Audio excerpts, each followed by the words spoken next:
कक्षा 12 के सभी विद्यार्थियों, लो जी यहाँ पर एक बेहतरीन सा आपके लिए मॉडल पेपर लेकर आ चुका हूँ। जैसा वादा किया है 4 पेपर दूंगा और 4 पेपर में आपको 70 में 70 नंबर कंप्लीट कराने की जवाबदारी है। चलिए तो शुरू करते हैं। यहाँ पर अपन पहला प्रश्न पढ़ेंगे।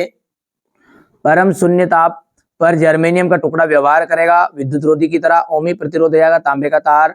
वेबर मीटर स्क्वायर का मात्रा के चुंबकीय क्षेत्र की तीव्रता का। इलेक्ट्रॉन की जो खोज है वो किसने की थी? जे थॉमसन ने की थी। एक पूर्ण चक्र प्रत्यावर्ती धारा का औसत मान हो गया 0। बड़ा एवं आभासी प्रतिबिंब प्राप्त किया जा सकता है उत्तल दर्पण द्वारा। यहाँ से अपन बात करेंगे तो ये आपको कंप्लीट करना है। यहाँ से देख सकते हैं आप तो ठीक है भैया। इसके बाद में अपन यहाँ पर आगे बढ़ेंगे। विद्युत द्विध्रुव आघूर्ण एक सदिश राशि होती है। ठीक है, चालक की लंबाई बढ़ाने पर उसका प्रतिरोध बढ़ता है। हाइड्रोजन के दृश्य भाग में स्पेक्ट्रम ही बाहर आ जाएगा। यहाँ से हीलियम नाभिकीय संलयन और ये आपका अपवर्तनांक आ जाएगा। देखो से आप बिल्कुल आपको कंप्लीट करो है ना, आपको कम समय में पूरी जानकारी हो जाए, यही हमारा उद्देश्य है।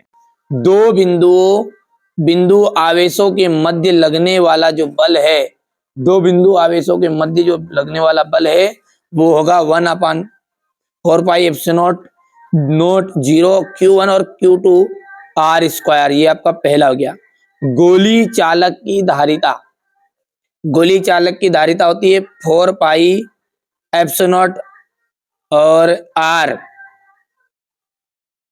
चल कुंडली धारा मापी, चल कुंडली धारा मापा का जाएगा धारा का चुंबकीय प्रभाव। बायो सेवर्ट का नियम dB इक्वल जाएगा μ0/4πIdl sin θ/r²। ये आपका चौथा हो गया। ठीक है भैया। धारावाही लूप के कारण केंद्र पर तो यहाँ पर पांचवा आ जाएगा आपका ये। और RL परिपथ की प्रतिबाधा, बिल्कुल ये इनमें से 100% 2 या 3 आएंगे ही आएंगे। ठीक है, आप ध्यान से समझिएगा। ये है हमारे इंग्लिश मीडियम वाले बच्चों के लिए, बढ़िया से करना है कंप्लीट है ना। ये हो गया एक वाक्य में उत्तर। बढ़िया से कंप्लीट करो है ना, अच्छे से मेहनत करो, कोई दिक्कत नहीं है, आगे बढ़ो, खूब पढ़ो खूब बढ़ो। ठीक है, यहाँ से अपन देखेंगे क्वेश्चन नंबर ये 4 हो गया है।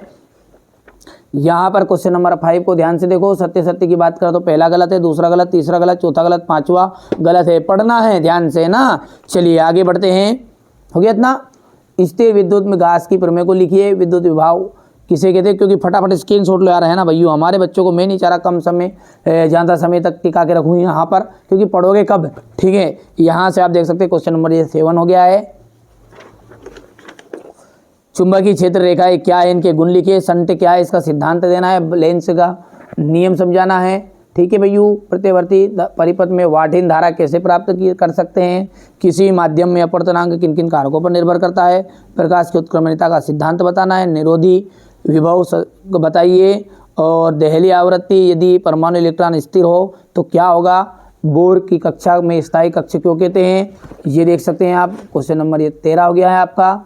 ये यहाँ से 14 सेल के आंतरिक प्रतिरोध की परिभाषा देते हुए यहाँ किन किन कारकों पर निर्भर करता है? प्रकाश के व्यतिकरण और विवर्तन में अंतर। हाइगन की द्वितीय तरंगा का सिद्धांत है। सिद्ध कीजिए कि अवतल दर्पण के लिए फोकस दूरी बराबर हो जाएगा 1/2 वक्रता त्रिज्या।